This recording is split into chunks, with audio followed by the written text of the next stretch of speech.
Yeah, I'm really out here. This is definitely top 10 days I've rode for conditions, if not like one of the best. New terrain. Just came from that lift. Kind of walked over here, hit all that powder last time I came up here. Now it's all tracked up, but still good right here.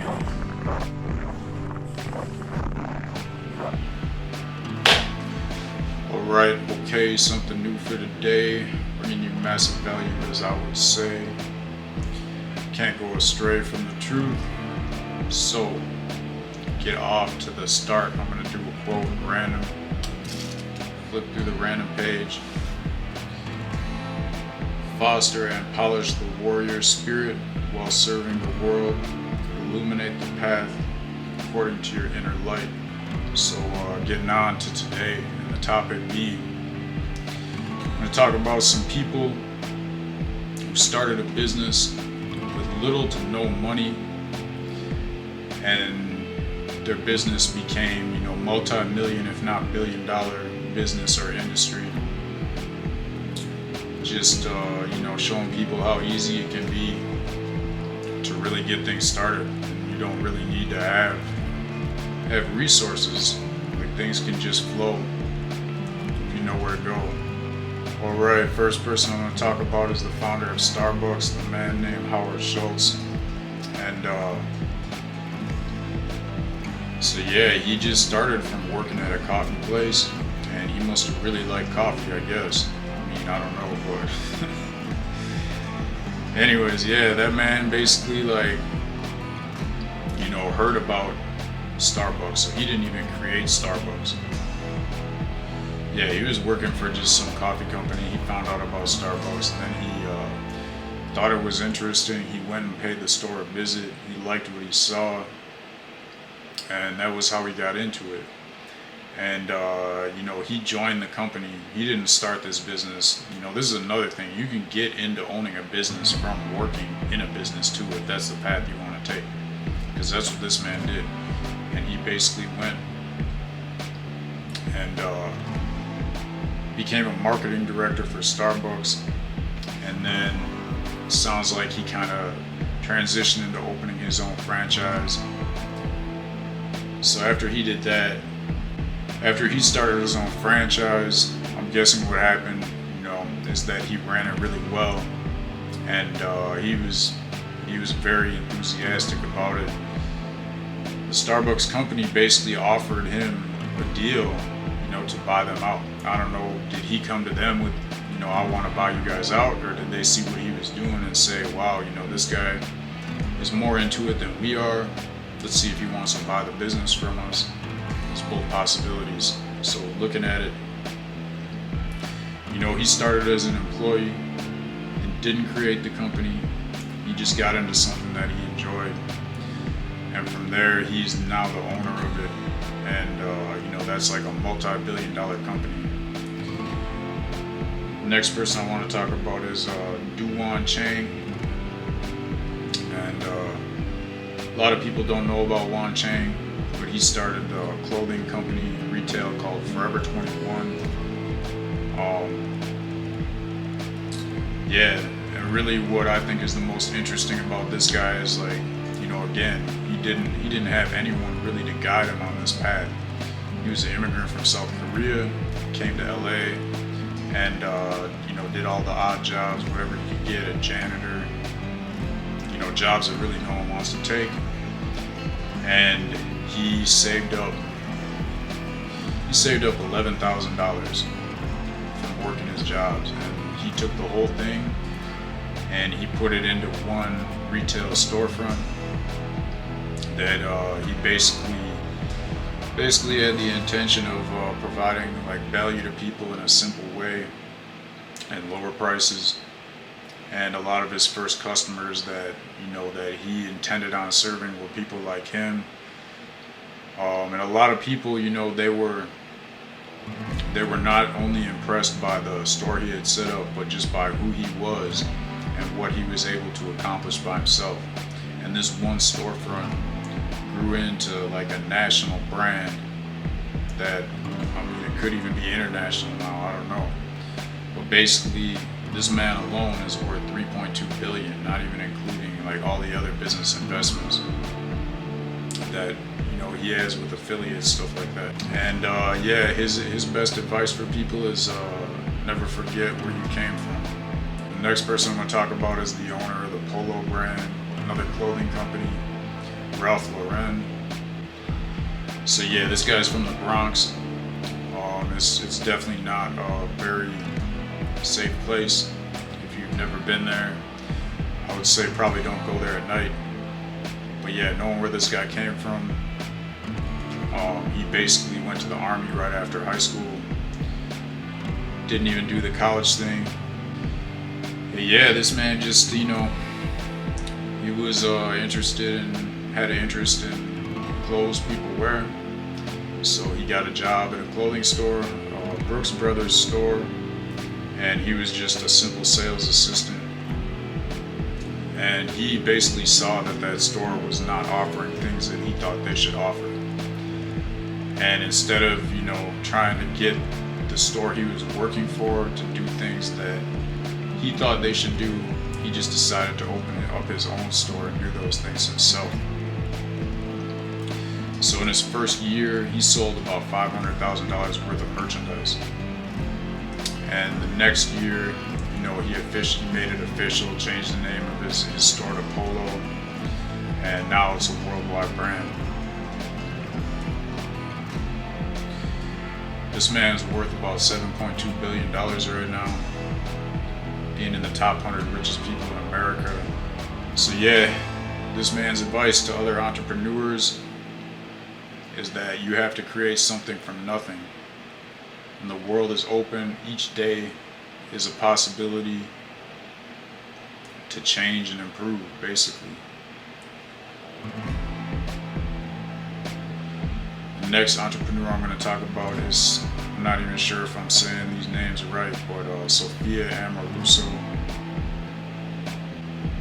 Yeah, so this woman basically started her business just by buying clothes off eBay and reselling them. And then she used the profit she got from that to basically buy a warehouse.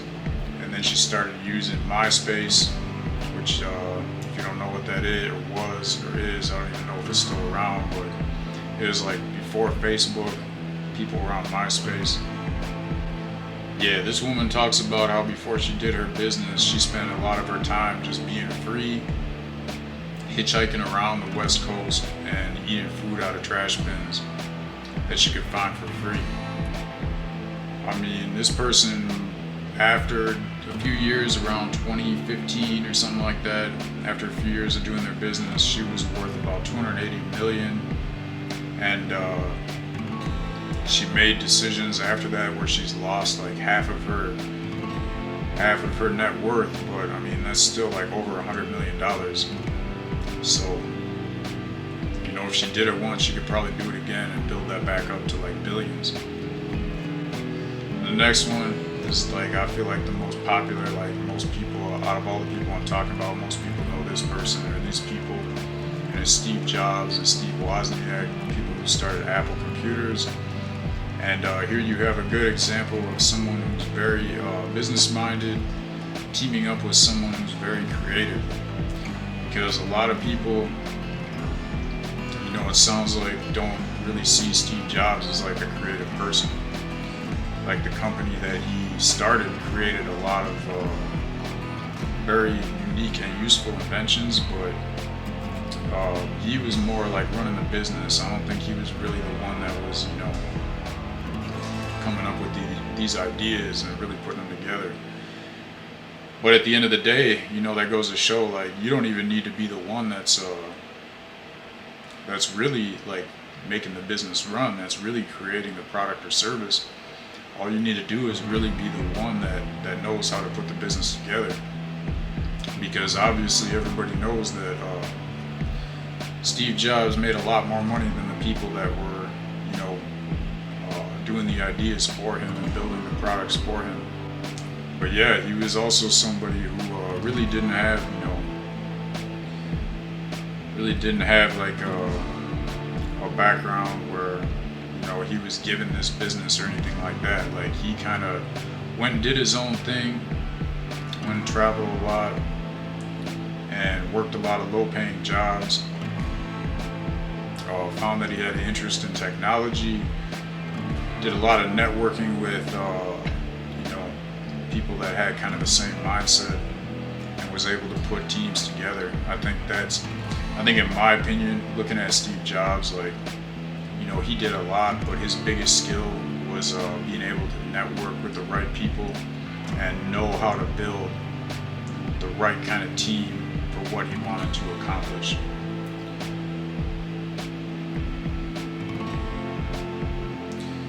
And this man really, started from getting started his business with a $250,000 bank loan, and when he passed away, he was worth over $10 billion. And his advice for entrepreneurs is that sometimes life is going to hit you in the head with a brick. Don't lose faith. Yeah, I don't know if he's talking about that like from literal experience or so I'm not going to get too much into that one because it's pretty basic anyway. The next person I'm talking about is Richard Branson. So Richard Branson, he's been on Shark Tank. That's probably like, I feel like most people in this generation today know about him is through Shark Tank, but he has multiple companies. The first company I know he did was, he's from like, I think London or England or something like that. Obviously London is the capital of England. I'm not sure if he's from the city of London, but I think he went to college in London and he started his own magazine. The person who runs the, whatever they call it, university that he went to told him that he should either, quit school to do his magazine or stay in school because school is more important. He decided to quit school, and he even says like if I had stayed there, probably none of this would be possible. I wouldn't be who I am today. So even though he had people that were supposed to be, authority figures to him, telling him how he should live his life, telling him what's, more important for him. But, he went and just said, I don't care what they said, I'm going to do what I think is more important to me, not what they think. And that's a big skill right there, man. Like a lot of people, I think, really don't even understand all the freedom and all the money that can come from just making a decision to, live life for what you think is important and not what somebody else thinks. Be the person you want to be and not what other people want to see. Richard Branson started his business from $1,000 that he was given. Back then, $1,000 was probably worth about almost double of what it is today, but still, that's really like nothing compared to how much money he's worth now. So yeah, and this was a risk too. Like all these people are really taking risks. There's no guarantee. Like there's no guarantee that if he invested this $1,000 that he was going to get any return from it. But if something's that important to you, then you want to take that risk. And I have a lot of respect for people like that. So yeah. So yeah, this man started multiple businesses all from that $1,000 investment that he made into his first magazine that he was given. And his advice to entrepreneurs is to do not wait to start until you have all your investments in place. He's saying there's no doubt that it can be easier to achieve ambitions if you already have financial backing. But in many cases, you don't need lots of money to start a business. So rather than committing to pricey premises that you can set up online with no technical expertise, using a website from a website builder and start selling from your kitchen table. Also, he says that raising money from a bank has a reputation for being very difficult for entrepreneurs. but now people today can much more easily bypass going through a bank with non-traditional methods like crowdfunding to start a business and get the initial investment that they feel that they need.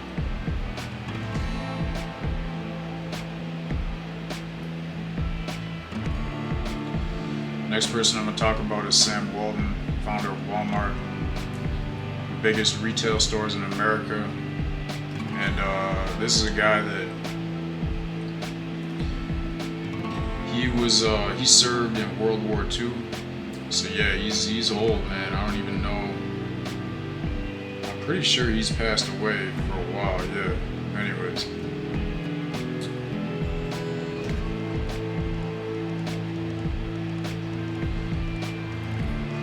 So yeah, after he got back from serving from World War II, he wanted to open up a retail store. It sounded like he worked at a retail store, and you know, he just had the kind of mindset where he was always like comparing other stores and trying to like experiment with prices and products to see what really sold the best. And you know, he was obviously limited to where he was until he started his own. So that's what he did, and he got a $25,000 loan from a family member so that he could buy his first store. And then,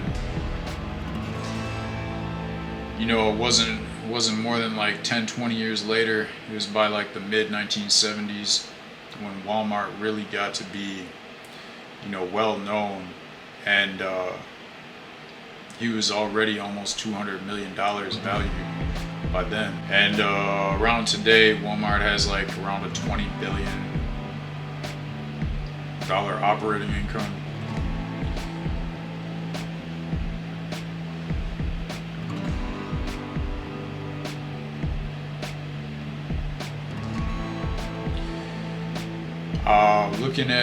Looking at everything that really this man has put out, I think that the most important advice that he has for other entrepreneurs is that they should ignore conventional wisdom. You know, ignore the things that society tells most people that they should do in the past they should take with their life, and really like make your own path. And he's saying that if everyone else is doing it one way, there's a good chance that you can find your niche by going in an exactly opposite direction. So yeah, I mean, that's pretty big right there. Like, and it's obvious too, right? You know, everybody's in that same rat race, chasing after that same little block of cheese. But maybe if you just go in a different direction, you can find a lot more cheese. But no one ever thought to find it because they just all following each other to the same spot every day. And they've just been so used to doing that every day, they don't even think to go try something else. So I think that's some good advice. Next person I'm going to talk about is Sarah Blakely, the founder of Span X. It's a clothing brand. She started it in her apartment with a $5,000 investment. And yeah, she just basically, like these other people in the clothing industry, sounds like that's a very common industry where people get in with nothing and they build like multi-billion-dollar businesses. So what she did was she just started selling door to door, and you know, I'm guessing by that it meant like door to door as in like retail stores, like not going and knocking on like random people's doors, but she was just contacting all the different retail stores, and all it took was that first store to really get her product moving, and from there then other stores wanted it too. And yeah, now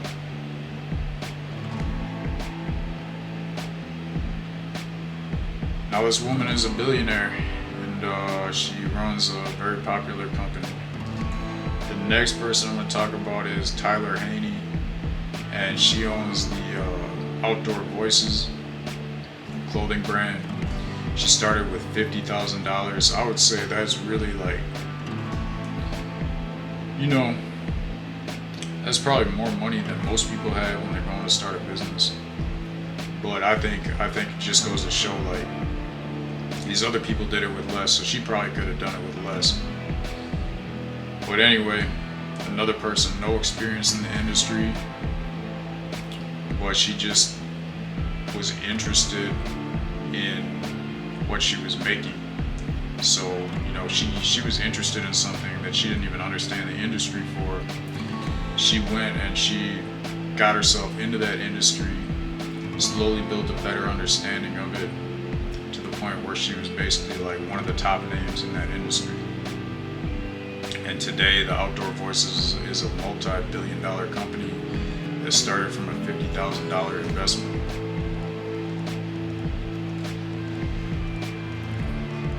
Next person I'm going to talk about is Jan Koum, is the founder of WhatsApp.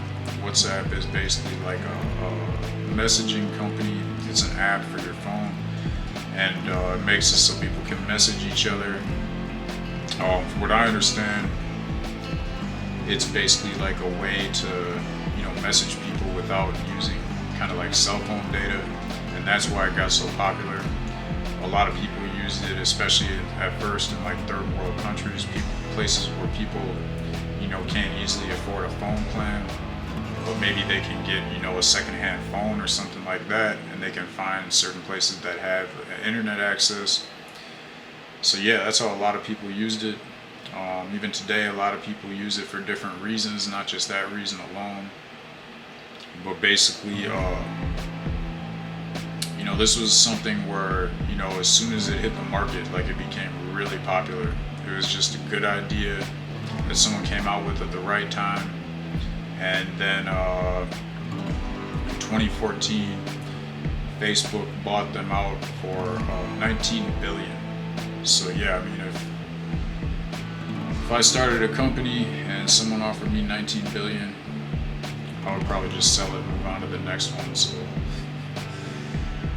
yeah, I don't blame anybody for selling their company for a lot of money, because you can always just start a new one and make it better and learn from what you learned in the first one. The last person I'm going to talk about is Michael Dell. Dell Technologies, Dell Computer Company. He's the one who started it. So when he was in college, he was a really tech-minded person, and he figured out, ways to upgrade his own personal computer, which he sold to other students, mainly from his college, like hotel or whatever they call it. And yeah, this is somebody that had no money when he started it, right? Like, he was already in college. I mean, obviously he would have money to get into college, even though I think maybe when he went it didn't cost so much and it made more sense. But yeah, he was in the right place. So, he obviously had access to a lot of students that could benefit from his creations, and he sold those just off of stuff he built with no money. He just basically like started Dell, and then that was it. Like, Dell took off, became one of the biggest technology computer companies, and today is worth billions of dollars. So this man started with nothing and became a billionaire. So there you go. Here's some stories of entrepreneurs who started their business with little or no money and became very successful. So you can see from these people, all you got to do is work on it, have the idea, and put some work into it. And you never know what's going to happen. I mean, there's obviously a lot of people who took this same path and failed. But I mean, as long as you don't give up, as long as you keep on working, there's a very strong possibility, in my opinion. There's a way stronger possibility that you would get rich from taking the advice of these people than you would have taken the advice of a boss or working for somebody else. Alright, so that's it for today. Hopefully you got some value. If you got any comments or you got any similar stories of anybody you know that you think might be helpful to the audience, go ahead, leave it down in the comments section. And that's it. I'm out.